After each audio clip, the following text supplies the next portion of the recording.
barangkali tidak perlu saya sebut, tapi dia sekarang jadi Hakim Agung Mahkamah Konstitusi. Pada waktu itu saya usul agar pasal 6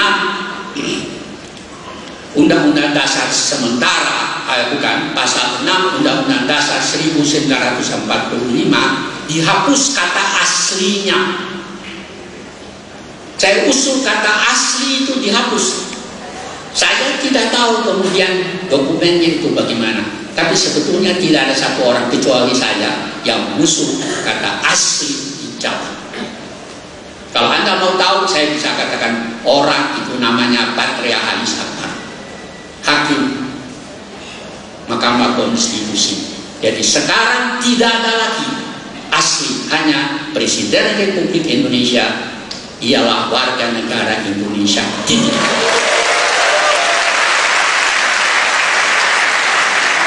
Karena itu banyak orang peranakan, dan saya maksud orang peranakan ke orang keturunan Tionghoa yang menanya, percuma Pak, kapan kita bisa dapat kedudukan? Saya bilang, oh ya, Anda pernah baca Alkitab apa enggak? Dalam Pengkhotbah 3 itu dikatakan ayat 1, semua itu ada waktunya. Saya mengenal Pak Timotius masih muda, masih gagah, sekarang juga tetap gagah. Saya bilang dalam Pengkhotbah 3 ayat 1 itu semua itu ada waktunya. Jadi kalau sekarang Pak Ahok sudah jadi wakil gubernur, dan mudah-mudahan kalau nanti jadi gubernur, maka firman Tuhan itu telah digenapi. Dan pesan saya yang terakhir ini kepada para hamba Tuhan, berkali-kali saya baca semua buku yang bisa saya temukan, bahasa Belanda, bahasa Inggris, bahasa Indonesia, kecuali bahasa Arab. Selalu dikatakan Matius 28 ayat 16 sampai 20 itu adalah perintah pergi memberitahu firman Allah. Lama sekali saudara-saudara saya bergumul. Karena itu terpaksa setelah pensiun saya masuk STT selama 4 tahun untuk bisa tidak ditipu oleh pelayan-pelayan firman yang manipulasi.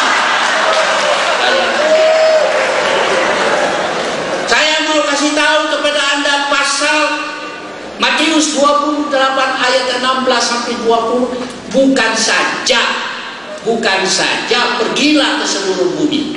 Tidak. Saya sudah baca kitab-kitab, macam-macam kitab.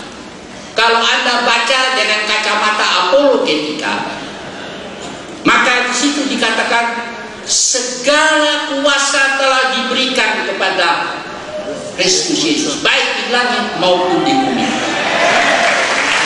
Saya anggap itu adalah proklamasi kekuasaan.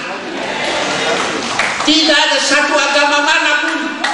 Ini bukan fitnah, bukan pelecehan, bukan apa-apa.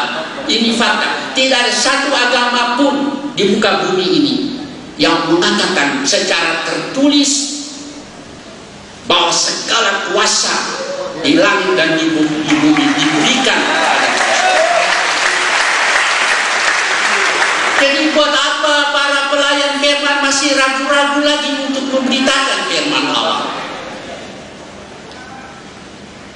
Dan kepada orang yang melihat keadaan sekarang ini hak asasi manusia masih diperkosa, jangan ragu-ragu, karena dalam Matius 28 juga dikatakan, aku menyertai kamu senantiasa sampai pada kesudahan akhir zaman. Kalau proklamasi pertama itu segala kuasa diberikan kepada Kristus, maka proklamasi kedua itu ialah aku menyertai kamu sampai pada akhir zaman.